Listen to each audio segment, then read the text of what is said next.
Vagina में बहुत ज्यादा ईचिंग होती है, इन्फेक्शन हो रहा है, इरिटेशन हो रही है और तरह तरह के वॉश यूज करके आप परेशान हो चुके हैं, बट फिर भी आपको वेजाइनल ईचिंग में कोई भी आराम नहीं मिल रहा है। तरह तरह की आपने क्रीम्स अप्लाई कर ली हैं, मेडिसिन ले लिए हैं, लेकिन बार बार आपको ये वेजाइनल ईचिंग की प्रॉब्लम होती रहती है। हेलो एवरीवन, मैं हूं डॉक्टर शिवानी और आज इस वीडियो में हम यही बात करने वाले हैं कि वेजाइनल ईचिंग के मेन क्या क्या कारण होते हैं और आप उसको नेचुरली होम रेमेडीज से कैसे ठीक कर सकते हैं और जरूरत पड़ने पर क्या आयुर्वेदिक मेडिसिन आप ले सकते हैं। सो वीडियो को लास्ट तक जरूर देखें और लोगों के साथ में शेयर जरूर करें। सबसे पहले हम बात करते हैं वेजाइनल ईचिंग। तो आयुर्वेद में वेजाइनल ईचिंग को योनि कंडू कहा जाता है और इसमें आपको कांस्टेंट ईचिंग रहती है, इरिटेशन रहती है, आपको वहां पे बर्निंग सेंसेशन रहेगा, वहां पर आपको थोड़ा सा रेडनेस दिखाई देगी और साथ साथ में कभी कभी आपको व्हाइट डिस्चार्ज भी हो सकता है। तो ये सारे सिम्टम्स रहते हैं जो कि आपको वेजाइनल ईचिंग में दिखाई देते हैं। अब हम बात करते हैं कि ये जो वेजाइनल ईचिंग हो रही है इसके मेन कारण क्या क्या हो सकते हैं। तो सबसे पहला आता है और जो कि मोस्ट कॉमन है कि वेजाइना में इन्फेक्शन, जिसमें आपको व्हाइट डिस्चार्ज भी दिखाई देगा। तो इन्फेक्शन होने की वजह से आपको वहां पे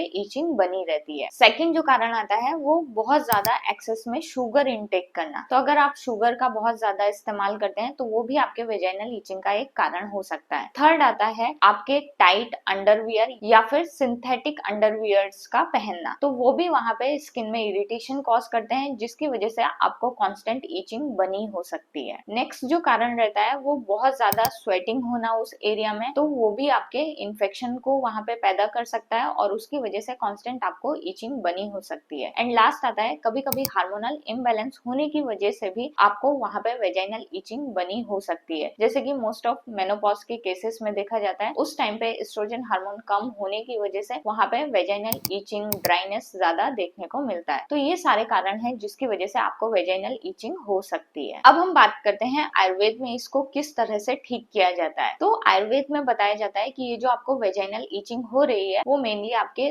दो दोष के इम्बैलेंस की वजह से हो रही है। कफ और पित्त दोष के इम्बैलेंस होने की वजह से आपको ये कंडीशन डेवलप होती है। कुछ सिंपल होम रेमेडीज के बारे में मैं यहाँ पर आपको बताऊंगी जो कि आप घर पे इस्तेमाल कर सकते हैं। तो बेसिकली यहाँ पे मैं आपको 4 वॉश के बारे में बताऊंगी जो कि आप घर पे इजीली प्रिपेयर कर सकते हैं और वो आपके इन्फेक्शन को कंट्रोल करने और आपके ईचिंग को कंट्रोल करने में हेल्प करेंगे। जिसमें सबसे पहला है त्रिफला वॉश, जो कि आपने बहुत बार सुना होगा। तो उसमें आपको क्या करना है, 1 चम्मच त्रिफला को 1 लीटर जितने पानी में उसको बॉईल कर लेना है और जब भी आप वॉशरूम के लिए जा रहे हैं तो उस पानी से आपको वहां पे वॉश करना है और फिर उस एरिया को ड्राई कर लेना है। तो त्रिफला जो है वो एंटी इन्फ्लेमेटरी है, आपके तीनों दोष को बैलेंस करने का काम करता है। तो ये आपके वेजाइनल ईचिंग और अगर आपको व्हाइट डिस्चार्ज भी हो रहा होगा तो उसको भी कम करने में हेल्प करेगा। सेकंड जो वॉश है वो है खदीर वॉश। तो आपको खदीर की छाल इजीली मार्केट में अवेलेबल हो जाएगी। अगर खदीर का पाउडर मिले तो वो भी आप ले सकते हैं। अगर छाल मिला है तो उसको आपको पानी में उबालना है और अगर पाउडर है तो वो आप इस्तेमाल कर सकते हैं। तो वो आपको पानी में अच्छे से उबाल लेना है और फिर उसको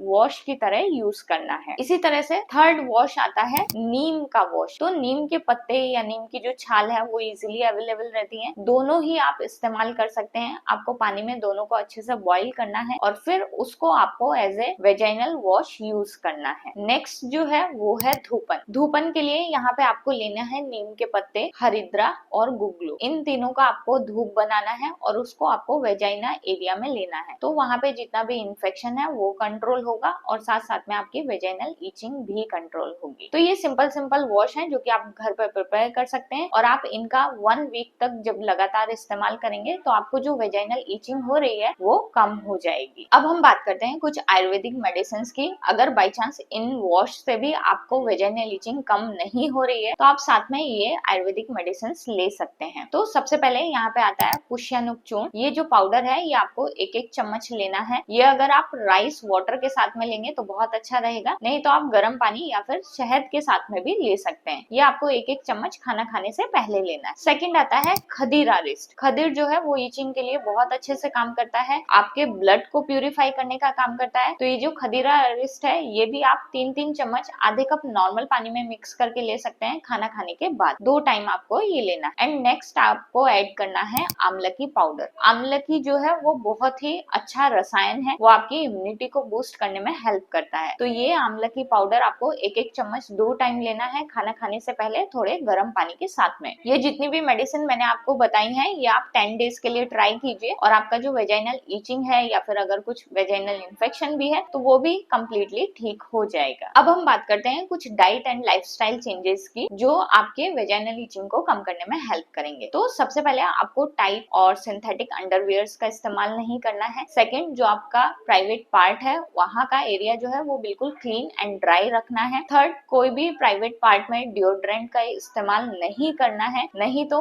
आपका जो वेजाइनल पीएच है वो उसकी वजह से खराब हो जाता है एंड अगेन आपको वेजाइनल इन्फेक्शन होने के चांसेस रहते हैं। तो ये चीजें आपको अवॉइड करनी है। साथ में आपको डाइट में बहुत ज्यादा स्पाइसी और ऑयली फूड अवॉइड करना है, बहुत ज्यादा एक्सेस में शुगर का इस्तेमाल नहीं करना है, जंक फूड थोड़े टाइम के लिए अवॉइड करना है। अब हम बात करते हैं कि डाइट में आपको ज्यादा से ज्यादा क्या लेना है। तो एक तो आप डेली बेसिस पे नारियल पानी जरूर पिए। दूसरा, आप जो सब्जा सीड आती हैं, जैसे कि अभी गर्मी का मौसम है तो जो सब्जा सीड है वो वीक में ट्वाइस आप ले सकते हैं। उन सब्जा सीड को आपको 10 से 15 मिनट भिगो के रखना है और फिर आप वो नारियल पानी में मिक्स करके ले सकते हैं। थर्ड, आपको ऐड करना है सौंफ का पानी, वो भी आपके पित्त दोष को बैलेंस करने का काम करता है। अब हम बात करते हैं कि किन केसेस में आपको डॉक्टर से कंसल्ट करना है या फिर आपको अपने गायनेक को दिखाना है। अगर आपको वेजाइनल ईचिंग या फिर वेजाइनल इन्फेक्शन बार बार बना हुआ है, ये सारी चीजें इस्तेमाल करने के बाद भी आपकी वेजाइनल ईचिंग नहीं कंट्रोल हो रही है या फिर आपको वहां पे पेन या स्वेलिंग दिखाई दे रही है, तो इन कंडीशन में आप अपने डॉक्टर से जरूर कंसल्ट करें। आई होप आपको ये वीडियो काफी यूजफुल लगा होगा। मिलते हैं नेक्स्ट वीडियो में, तब तक के लिए बाय बाय, टेक केयर, अपनी हेल्थ का ध्यान रखें और अपने आसपास वालों की।